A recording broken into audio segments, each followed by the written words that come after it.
When I arrived here, I didn't come to create something perfect. I came to listen, to find rhythm again, not in tempo but in truth.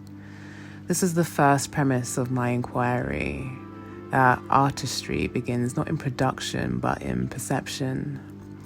To create is first to hear, to fine-tune the nervous system to subtler frequencies, the ones that hum beneath effort, beneath intention, beneath the noise of self-judgment. I came here to hang up all the conditions I've collected from other rooms, other expectations, other eyes, and to see what happens when I stop performing growth and start becoming under my own guise. From a psychological lens, this is the act of deconditioning, the unlearning of the borrowed. From a metaphysical one, it is an invocation of sovereignty, the retrieval of self as source. In this space, I've been learning to introduce myself differently, not through my achievements or my aesthetic, but essence. I'm introducing elegance, not as performance, but as presence. Grace, not as politeness, but as surrender. And patience, the kind that moves quietly beneath everything I do. What emerges here is what I call embodied aesthetics, the art of aligning one's energetic architecture with one's expression. It's less about what I make and more about the frequency I hold whilst making. In other words, creation as coherence. This time feels like an arrival into my own spotlight, not the harsh kind that demands attention, but a soft illumination that whispers, "This is your space to emerge." I've begun to see that visibility without intimacy is performance, but intimacy with oneself, that's true illumination. Finding my signature as an artist hasn't been about searching for style. It's been about remembering my own rhythm, the rhythm that lives between thoughts, the one that hums under the surface when I stop trying so hard. In phenomenological terms, rhythm becomes the interface between consciousness and matter, the tempo through which the invisible translates itself into form.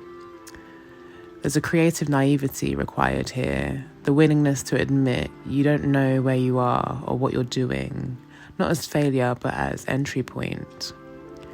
Uncertainty is the fertile void from which new intelligence arises.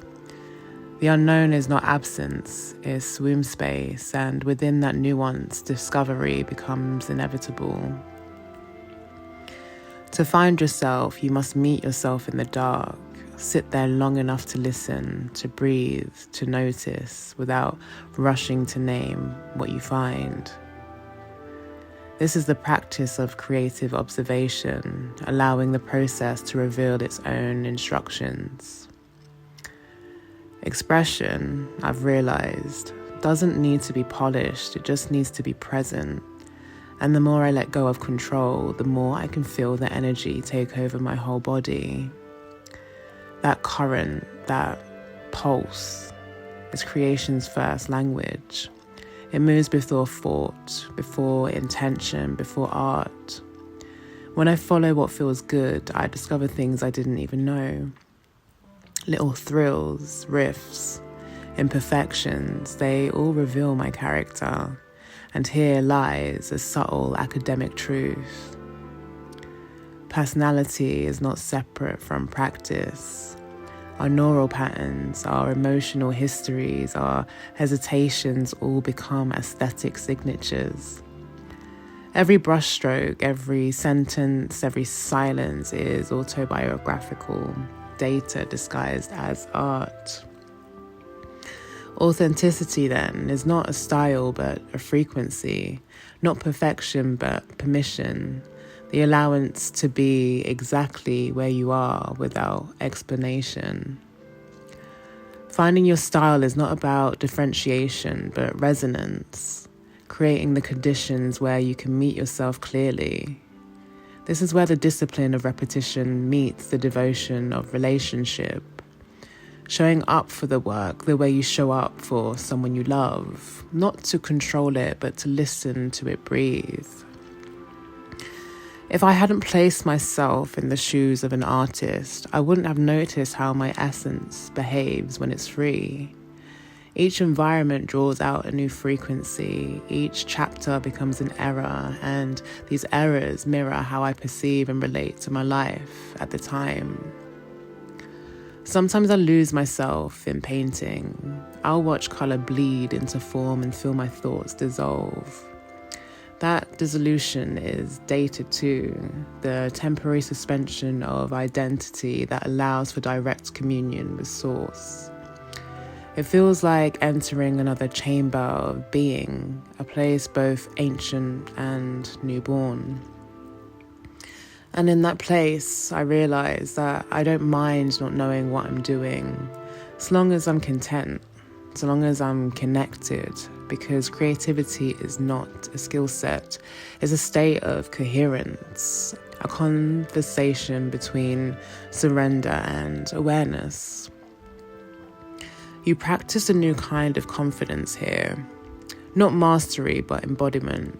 Confidence as conductivity, the willingness to let energy move through without distortion. At some point, you stop trying to define your voice and start realizing that your voice is the definition. Every mark, every motion, every breath is already evidence of who you are. And maybe that's what this whole process has been, a fine-tuning of trust. Trusting that the harmony between effort and ease will always guide me towards the truest version of myself. That I don't have to force it, I just have to feel it.